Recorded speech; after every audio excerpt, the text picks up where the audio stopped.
Hey Ryan, how are you? Good, man. Thanks for having me, Sammy.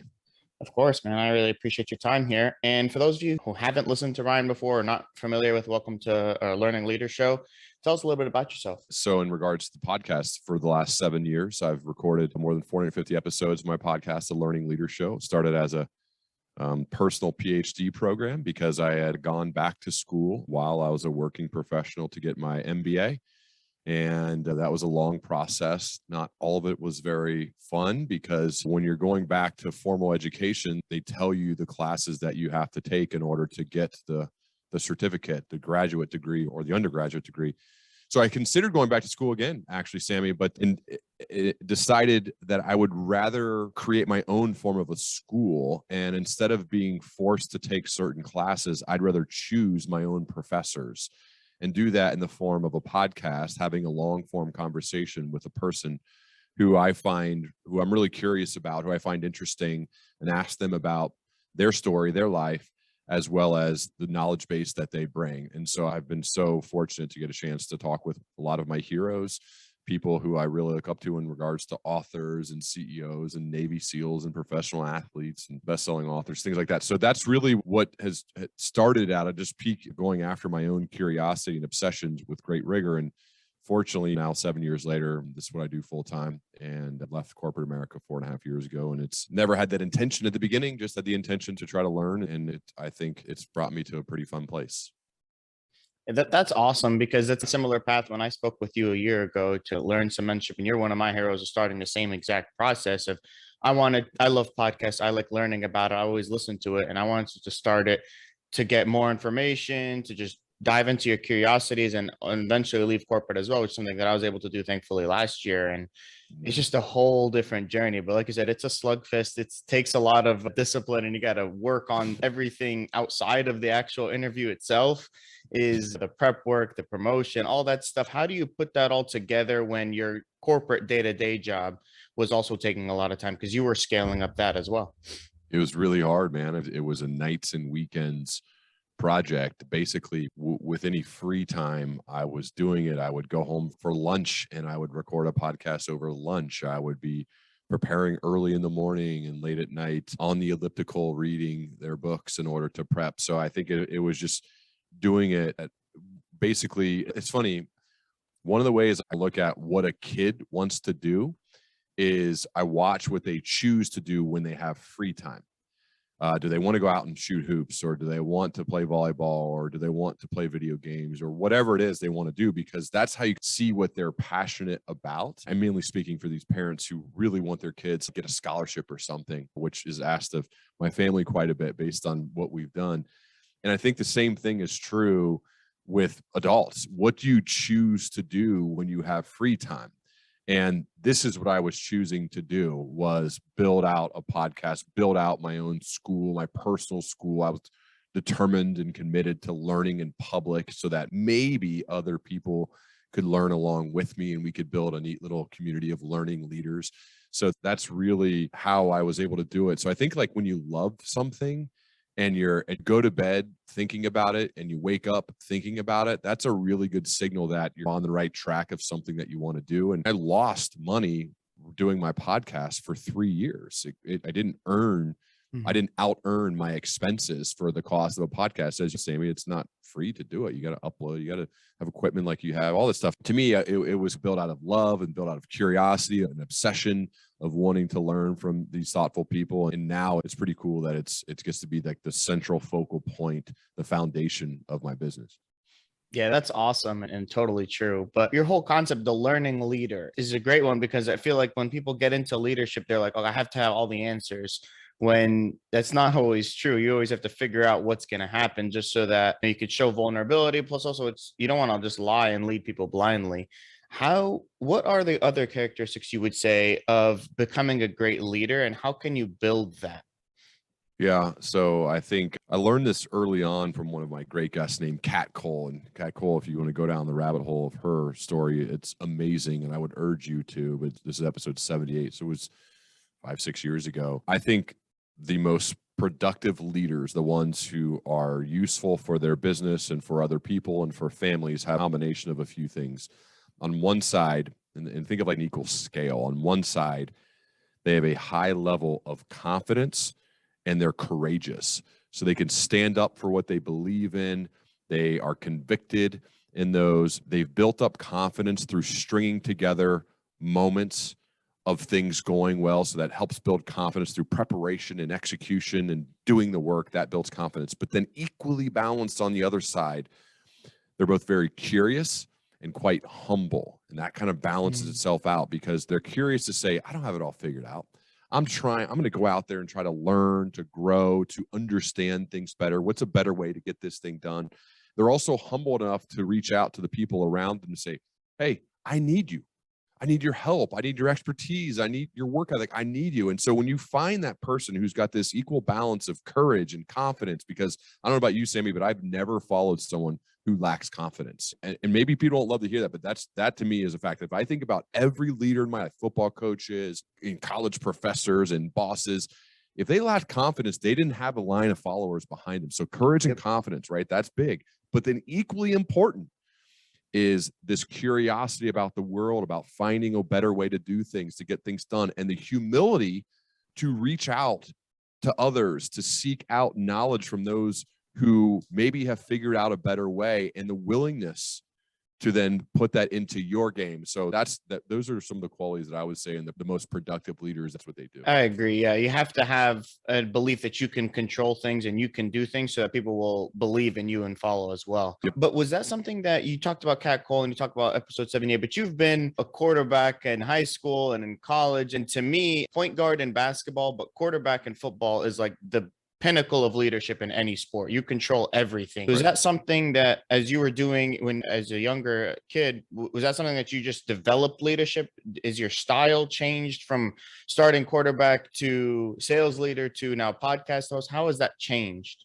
It played a massive role in my development. So I didn't necessarily intend to play quarterback, but when I was younger in the second and third grade, and you mainly want to be the running back, you want to carry the ball and score touchdowns because you don't throw a lot when you're younger. The coaches do kind of line the kids up and see who can throw and who can move, and you try to put one of your more athletic guys at quarterback. And so fortunately, the coach put me in that position, and my dad eventually started coaching our younger teams, and I continued to play quarterback, and I grew into that.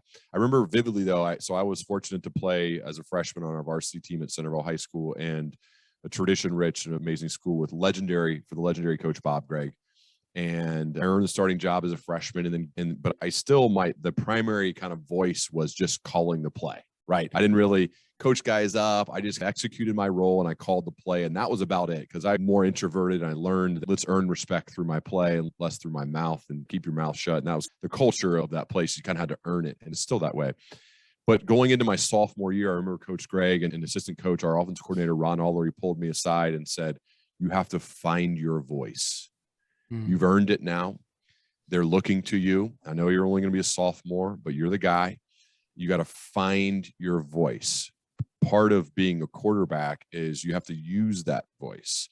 The best of the best. If you look at them, look at Tom Brady now, Aaron Rodgers, those guys use their voice. You have to use that voice. And that really impacted me in a great way till I started speaking up and seeing how not only my play, but my voice could influence people, could change their behavior for the better. Now, you still had to always back that up through your work ethic in the weight room, in the film room, at practice. Certainly when the lights were bright on Friday nights, you had to really prove that through your actions. But I found my voice, and I think that helped me so much as I progressed as a leader to find my voice into whatever place that I went to. So I go to the corporate world, and it's the same thing. Earn the right to speak up, and then eventually you do. And then people are looking to you, and then you realize that your words have so much weight, and so that's powerful. And for me, I want to help leaders, and I try to use that power for good. And so I would say, yeah, it started at a young age. I really found it between my freshman and sophomore year, and I've just tried to continue to develop it ever since that moment.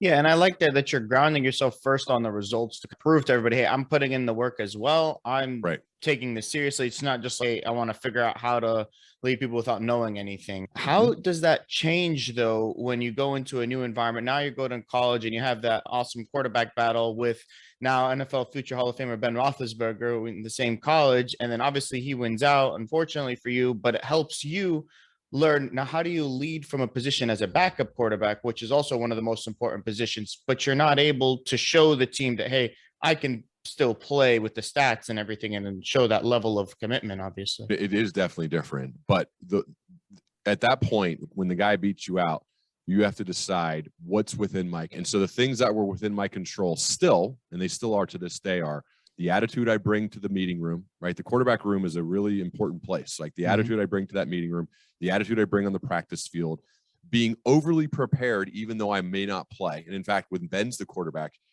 since at those age, remember, Ben did not get hurt many years. Towards the end of his career, he got banged up a little bit, but even to the very end, he still played.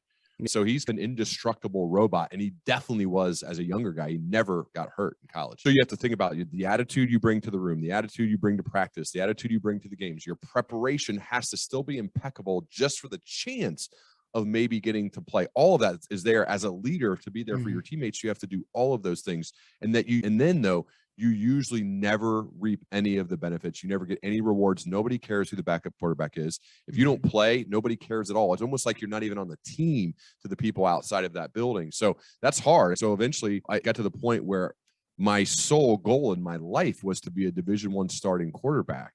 And so after Ben and I battled it out for 2 years and rotated that second year back and forth, and eventually he earned that job. Obviously they made the right decision.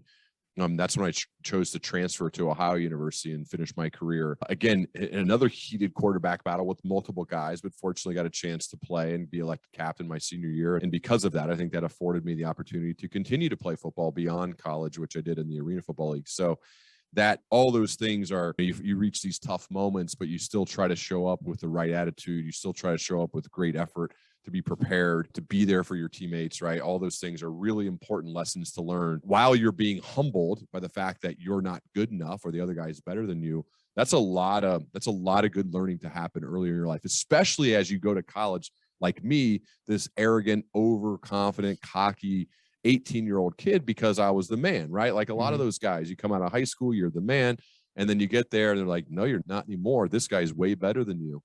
And that's hard. That's really hard to deal with. But I would say, as much as I hated it in the moment, I am amazingly grateful for it now, because it's shaped really the rest of my life.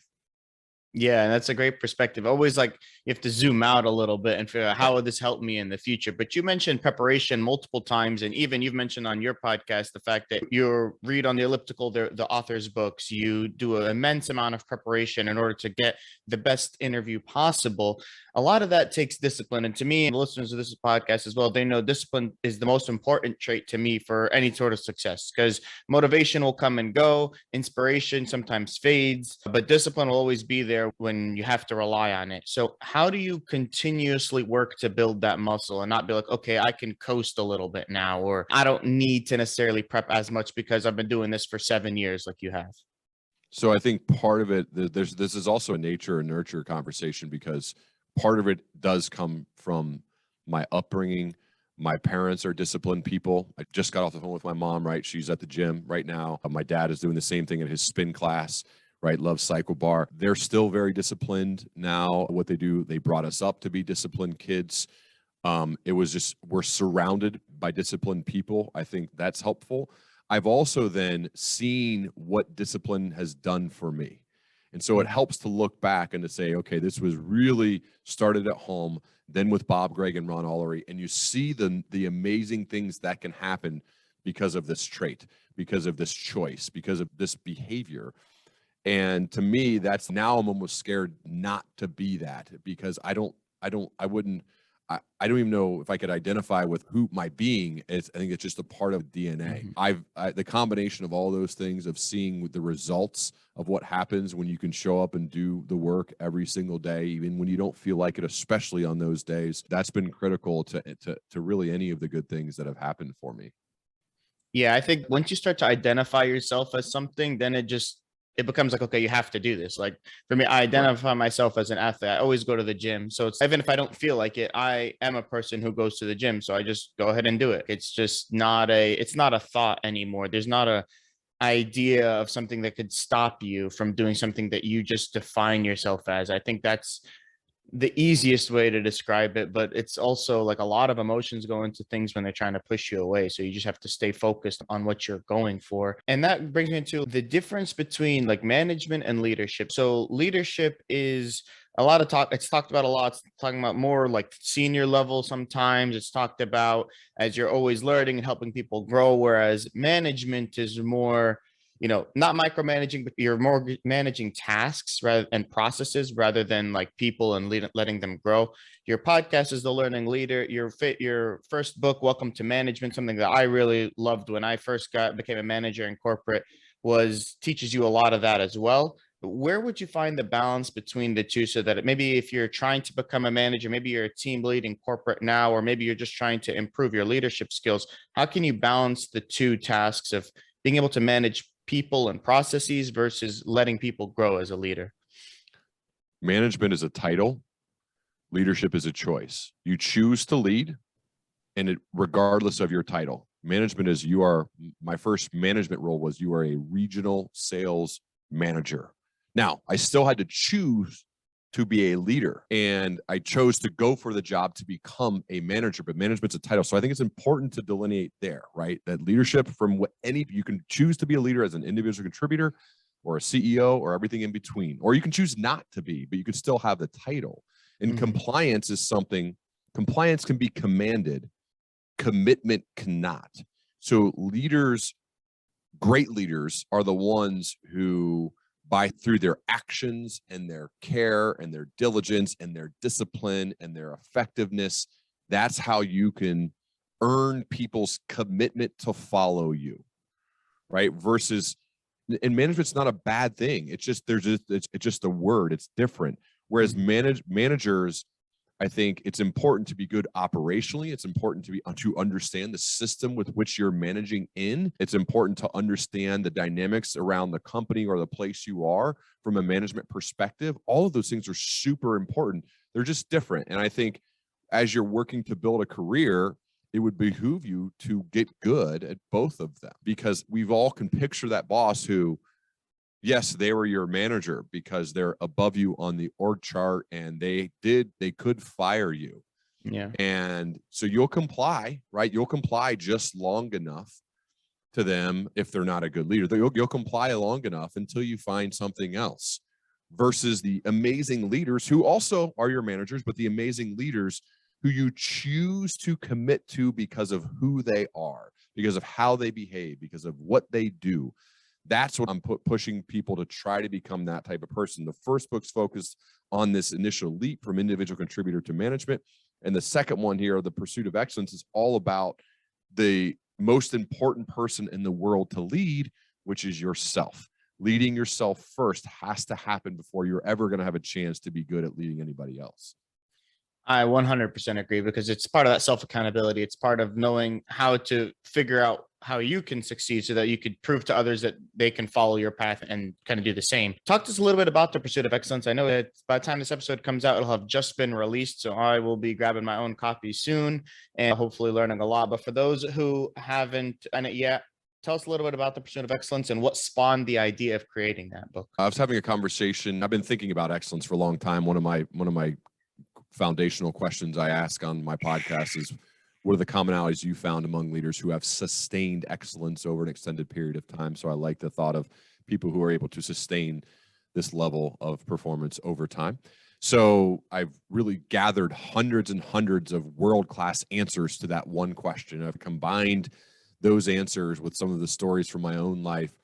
And I try to do a few things in this book. Is I want it to be story driven so that you're entertained by these stories. I want it to be informative and backed by research so that there's a lot of science to go along with it that proves those stories true. And then most importantly, there needs to be practical application. So it answers the question, so what? Why should I care? How is this going to impact me, the reader? Because really, that's what books are about. What is your reader going to get out of it? So it's a combination of those habits and routines and rituals of productive achievers, people who have performed at a high level for a long time. And there's a heavy leadership slant because that's what my podcast and my life is really about, leadership. But it's, as mentioned, it's focused on leading the most important person, and that's yourself first.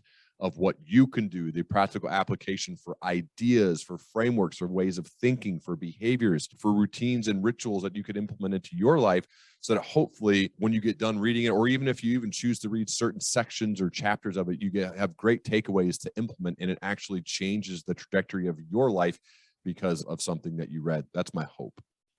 That's awesome. I think a lot of people have mentioned rituals, whether it be gym routine, whether it be cold shower in the morning, whether it be drink a lot of water, and all these, like, I don't want to say generic, but they're all things that you should do. And everybody has a different kind of quick tip to apply. What have you learned from all the people you've interviewed and from your experience as well? For me, Patrick Lencioni is one of my favorite guests of yours. I love all of his books in that story narrative way as well. So I like the way that you're doing your book like that. But what is one of the things that you can tell people to apply now to be like, okay, this is, if you're only going to take one thing away from the book or one way to make sure that you can become a better leader yourself, what would that be? Have an experimental mindset. So you have to find what works best for you. Just because Elon Musk or Jeff Bezos or Oprah Winfrey has a certain morning routine, I would try bits and pieces from all of those routines, see what works best for you. I think, but that's why you have to have the mind of someone who's willing to experiment.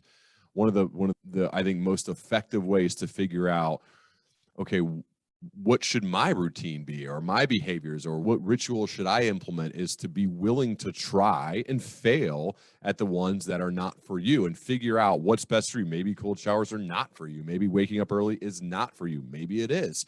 But I think you have to be willing to try and then figure it out, be detailed in your note-taking process to figure out what is it. So you're reflecting, how did that make me feel? And what do I think? Thinking and feeling is, I think, really important when it comes to journaling. But just figure out what works best for you. Yeah, read all this stuff. And I share some of those stories, not a ton, but some of those stories on that. I share my own, but I almost hesitate even at times to do it, because what works for me is because I figured out over now decades of time, this is what I need to do, especially as your life changes and you get married and you have kids. Then that changes. I used to work out right after work with 3 of my buddies, and then I had kids.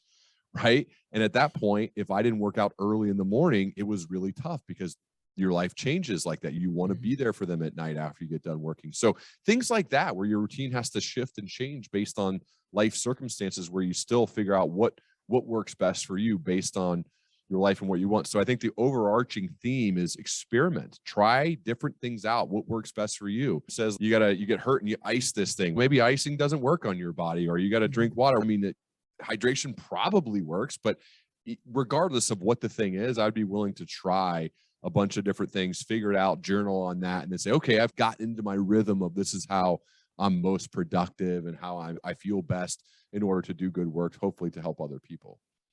Yeah. And how long would you say you should try things for before you not give up on it, but try something else? Because a lot of people maybe do things once or twice, be like, oh, it's not working, I'm done with it. I don't think that's Yeah. enough time. I don't know, maybe a few weeks, maybe a few weeks. I don't think it has to be anything crazy. You try, I've done all crazy things, like I'm going to eat 1 meal a day at 5 o'clock, and I could do that for a week or two, or different types of things. How do you feel? How does it impact you? A couple of days usually isn't enough. And if you realize after a few weeks, no, that's not for me, I think it's good to give it a chance for it to work and to see what it is for you. And then if you like it, keep doing it. And if you don't and you feel good, you're productive, make that a part of what you choose to do. Yeah, I totally agree, because you got to journal on it, you got to reflect on it and see how does that really affect me. And you need to build a trend. And that normally takes like at least 2 weeks. Yeah. Yeah. I agree with that statement. And Ryan, I really appreciate your time, man. Where can people get a copy of the book and connect more with you?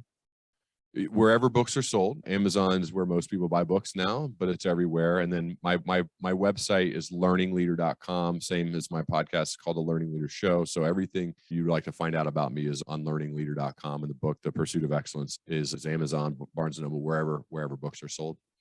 Awesome. Audible. I think people on podcasts seem to like Audible or iBooks through Apple. I did the reading myself. I narrated it. It was a pretty wild process. It's the second time I've done it, and it's fun though. I think I like books that are read by the people who have written them. That's out there too for people if they like. That's awesome. I'll definitely have links to all those in the show notes. And Ryan, I really appreciate your time, and hopefully we connect again soon. Thanks, Sammy. I really appreciate it, man.